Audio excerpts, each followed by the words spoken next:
Hello everyone, with the help of this video, you can learn about how to fill a series in MX Excel and how to do auto sum, data validation, and the last option is how to do conditional formatting. So for this you have to launch WPS Office app. As we know that for MS Office we are using WPS Office. So here is an icon, I just tap on it and now I have prepared a file already. So our first option was how to fill a series in MS Excel. For this you have to write one numeric digit from where you want to start your series. Like I am typing 1.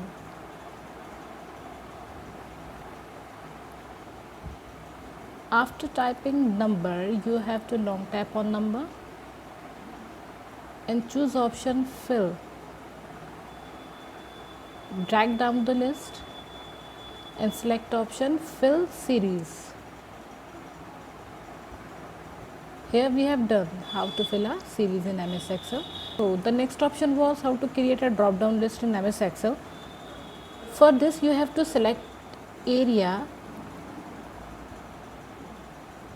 where you want to create your drop down list. After selecting the area you have to go in data tab. For this you have to tap on office button, then go to data, then data validation, and here it is asking that which type of validation we want. So for this you have to tap on any value, choose list. Here you can create your list. Like I am creating an attendance list, so I will give P for present, A for absent, L for late, and one another option I want to add, that is any. So if you want to add another option, tap to add button.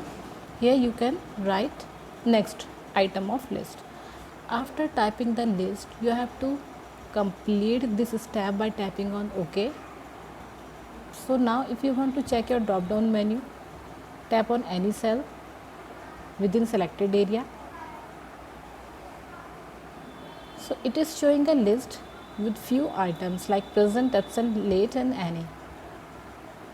So now I want to mark first students attendance present, so I will choose P.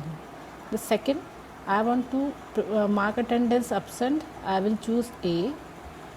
Same you can mark students attendance.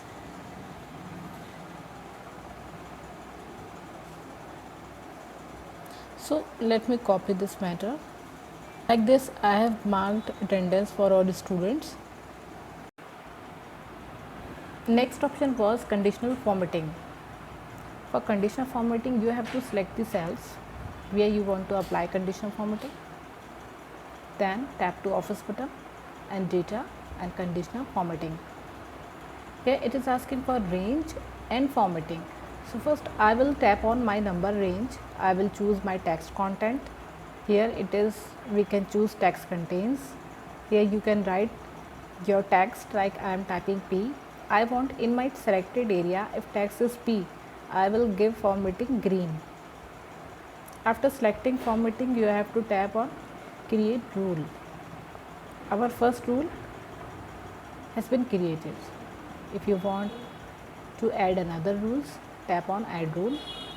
And now I want, if candidates are absent, I will show them red. So again you have to choose by text content. Text contains A, means if text contains A, I will give them red color. To finish this rule, create rule, add rule. Again I am creating third rule. So by text content, text contain means if text contains L, I will give yellow formatting. To finish this rule, create rule. So here you can see I have created 3 rules. If text is L, it will show yellow. If text is A, it will show red. And if text is P, it will show green. Here again I want to add another rule for any. So I will tap on add rule. Again I will choose text content, text contain any. For NA I can choose different type of formatting like this. So just finish this step, create rule. So now we are having 4 rules are here. Let's press back button and see. Conditional formatting has been applied to the selected cells.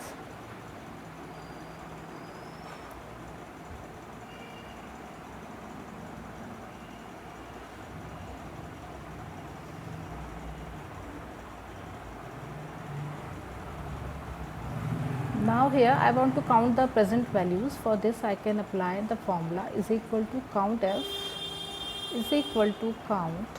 if range, you have to select the range,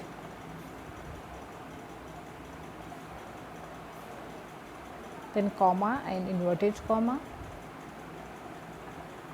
P inverted comma close and then bracket closed. Tap to this green icon and it has been done. Now I want to copy this formula right side. For this you have to tap long and drag it right. Our last option was auto sum. So by name we can suggest that it will do sum automatically. Let me type some numeric values.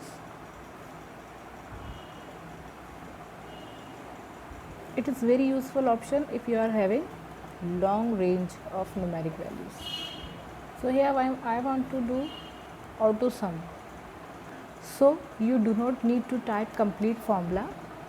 Just tap on the cell where you want to do sum. Then go to data and auto sum. Here you can do sum of this series. You can also calculate average of this series. You can also count numbers and some another functions are also there. You can choose any one of them. So I am choosing sum. So first it is showing you the formula syntax. Only one step you are far. Just tap to the green button and it has been done.